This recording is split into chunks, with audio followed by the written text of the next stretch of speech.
Assalamualaikum warahmatullahi wabarakatuh. Pada video kali ini kita akan membahas tentang pola pikir pengusaha. Nah, bisa ditonton videonya sampai akhir ya. Bagi seorang berusaha atau pengusaha, pola pikir itu penting sebab dengan pola pikir akan terbentuk kepercayaan seseorang dan selanjutnya akan membawa perilaku seseorang ke arah mana dia akan bertindak dan mengubah hidup seseorang seperti apa yang akan dijalani di kemudian hari. Jadi, pola pikir itu penting untuk membentuk persepsi, lalu apa yang akan kita kerjakan. Pola pikir biasa disebut juga dengan mindset. Ada dua pola macam mindset yang ada dalam diri seseorang. Yang pertama itu namanya fixed mindset. Nah, fixed mindset ini adalah seseorang yang percaya bahwa kemampuan yang dalam melakukan sesuatu dipengaruhi oleh faktor-faktor bawaan, contohnya keturunan. Ciri-ciri seseorang yang fixed mindset itu pola pikirnya statis, artinya pola pikirnya itu tidak dipengaruhi oleh pengetahuan, tidak dipengaruhi oleh pengalaman, mudah menyerah ke dalam misalnya yang sering terjadi adalah pada pengusaha, mereka akan cenderung merasa bahwa ketika ada kendala itu tidak dapat diselesaikan, artinya memang begini nasib saya, seperti itu contohnya. Padahal jika kita mau berusaha dan belajar, maka itu akan ada jalan keluarnya gitu. Selanjutnya, contoh dari fixed mindset adalah selalu melihat sisi negatif dari dirinya gitu. Contohnya, saya memang begini, atau memang saya faktor usia sudah tidak bisa belajar lagi, atau saya memang gaptek, saya tidak bisa belajar ilmu media sosial dan sebagainya. Itu yang disebut fixed mindset. Jadi sudah menutup diri terhadap perubahan-perubahan yang ada dan akhirnya melihat kegagalan itu sebagai akhir dari segalanya. Pola pikir yang kedua adalah growth mindset atau yang disebut juga pola pikir bertumbuh.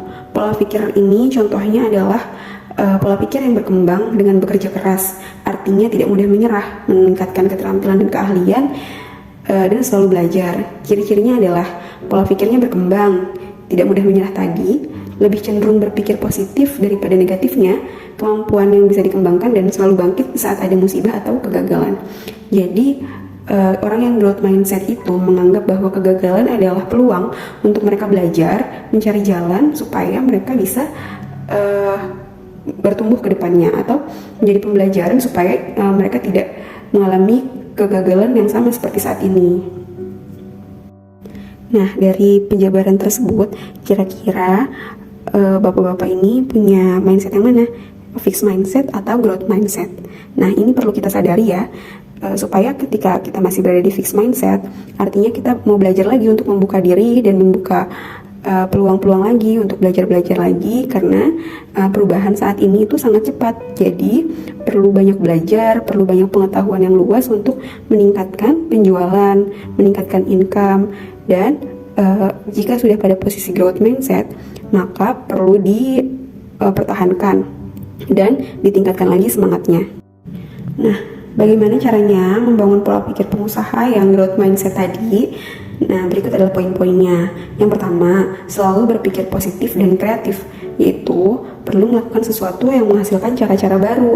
Maksudnya di sini adalah inovasi, karena perubahan-perubahan yang terjadi saat ini, dari mulai cara pelanggan mencari jasa atau mencari barang itu sekarang berubah bergeser ke media sosial gitu. Jadi sebagai pengusaha sebaiknya kita juga menyesuaikan diri terhadap perubahan-perubahan yang ada dan menghasilkan sejumlah ide-ide alternatif sebagai pilihan yang bisa dipilih para customer atau pelanggan, sehingga kita mengikuti arus yang ada begitu. Jadi harus selalu positif, kreatif, dan inovatif.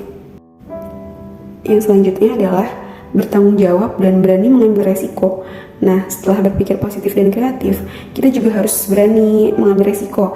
Artinya adalah kita harus bersungguh-sungguh dan penuh tanggung jawab dalam menjalani pilihan-pilihan kita tadi. Yang artinya inovasi itu berarti mencoba hal-hal baru. Nah, jadi ketika kita belajar mencoba hal-hal baru tersebut, kita bisa bertanggung jawab atas kegagalan-kegagalan yang ada. Artinya kita harus terus bertumbuh. Jika itu gagal, maka kita tidak patah semangat untuk mencoba lagi.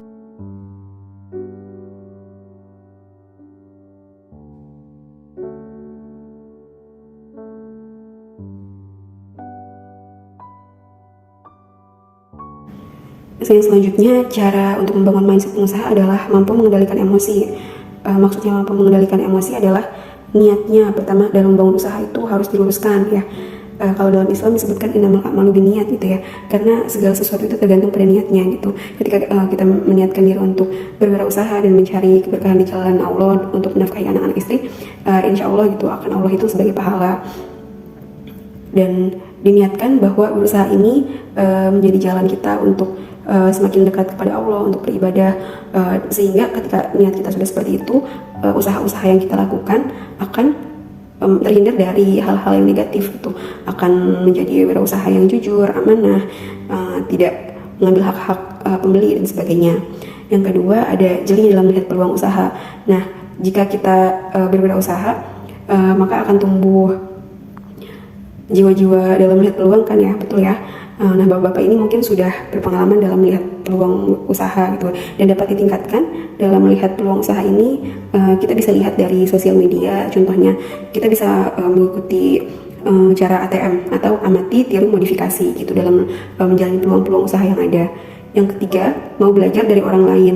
Nah, kita perlu, kalau dibilang role model ya, atau siapa sih orang yang bisa dijadikan contoh atau panutan dalam menjalani usaha kita sekarang gitu, yang memang kita idolakan dan kita mau seperti itu gitu, sehingga kita bisa mencontoh dari beliau begitu. Kalau bisa kita belajar banyak dari beliau seperti itu. Dan yang paling penting lagi, mampu mengendalikan emosi ini salah satunya adalah mampu menetapkan pengaturan keuangan dan pencatatan keuangan yang baik seperti itu ya.